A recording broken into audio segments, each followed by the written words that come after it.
हर हर महादेव। आज की कहानी का विषय है कर्मों की लाठी। कहते हैं कि इंसान जैसा बोता है वैसा ही काटता है। संसार एक प्रतिध्वनि की तरह है। आप जो यहाँ से चिल्लाएंगे वही लौट कर आप तक आएगा। कर्मों की लाठी बेआवाज़ होती है, लेकिन जब यह पड़ती है तो इसकी गूंज पीढ़ियों तक सुनाई देती है। यह कहानी भी एक ऐसे ही इंसान की है जिसने समझा था कि दौलत और ताकत के जोर पर वह कुदरत के नियमों को भी बदल सकता है। रामपुर गांव में सेठ धनीराम का नाम और रसूख दोनों ही आसमान छूते थे। जैसा उनका नाम था वैसा ही उनका काम, केवल धन का संग्रह। धनीराम के पास सैकड़ों बीघा जमीन, आलीशान कोठी और शहर में कई गोदाम थे। लेकिन इन सब के बीच एक चीज़ की कमी थी, संवेदना। धनीराम का मानना था कि दुनिया में केवल दो ही तरह के लोग होते हैं, शिकारी और शिकार। उन्होंने अपनी पूरी जिंदगी शिकारी बनकर जी थी। उनके लिए गरीब किसान केवल लगान देने की मशीन थे और उनके कर्मचारी केवल गुलामी करने वाले मोहरे। धनीराम का एक ही पुत्र था, राहुल को उन्होंने बचपन से यही सिखाया था कि बेटा, पैसा ही सबसे बड़ा भगवान है। जिसके पास पैसा है उसके पाप भी पुण्य बन जाते हैं। राहुल अपने पिता के नक्शे कदम पर चल रहा था, बल्कि वह उनसे भी 2 कदम आगे था। धनीराम की क्रूरता का सबसे बड़ा उदाहरण वह दिन था जब उन्होंने गांव की एक बूढ़ी विधवा शांति बुआ की झोंपड़ी को जमींदोज करवा दिया था। शांति बुआ का उस झोंपड़ी के अलावा दुनिया में कोई नहीं था। वह जमीन धनीराम के नए गोदाम के रास्ते में आ रही थी। गांव वालों ने बहुत विनती की, सेठ जी, इस बुढ़िया का और कोई सहारा नहीं है, इसे यहाँ रहने दीजिए। धनीराम ने ठहाका लगाते हुए कहा, भावुकता से व्यापार नहीं चलता, झोंपड़ी हटेगी क्योंकि वहाँ तरक्की का रास्ता बनेगा। शांति बुआ रोती बिलखती धनीराम के पैरों में गिर गई। बेटा, मैं कहाँ जाऊँगी, इस उम्र में भीख मांगने लायक भी नहीं रही। धनीराम ने उन्हें झटक दिया और अपने मुनीम से कहा, कल सुबह तक यह जगह साफ हो जानी चाहिए। अगले दिन बुलडोजर चला और शांति बुआ की यादें मलबे में तब्दील हो गई। वह जाते जाते सिर्फ इतना कह गई, सेठ याद रखना, ऊपर वाले की लाठी में आवाज़ नहीं होती, पर जब पड़ती है तो इंसान पानी भी नहीं मांगता। धनीराम हंसे और बोले, तेरी लाठी और तेरे भगवान का इंतजार करूँगा। समय बीतता गया, धनीराम और अमीर होते गए। राहुल की शादी एक बड़े शहर के रईस खानदान में हुई। घर में बहू आई, सुख सुविधाएं बढ़ी। धनीराम अब बूढ़े हो रहे थे।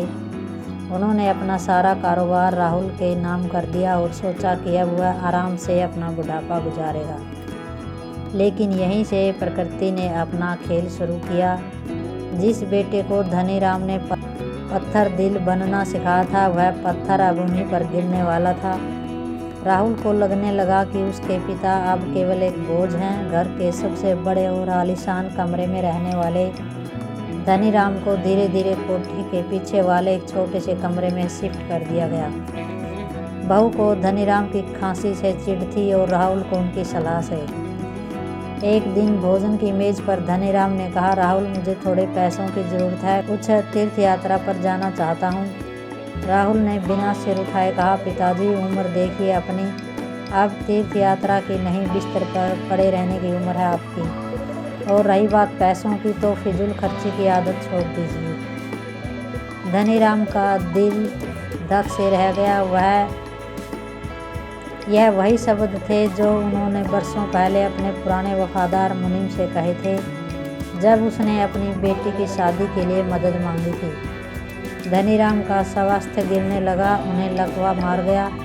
अब वह न चल सकते थे, न बोल सकते थे। जिस इंसान ने पूरी जिंदगी दूसरों को नीचा दिखाया था, वह आज खुद एक बिस्तर पर पड़ा था, अपनी दैनिक क्रियाओं के लिए दूसरों का मोहताज।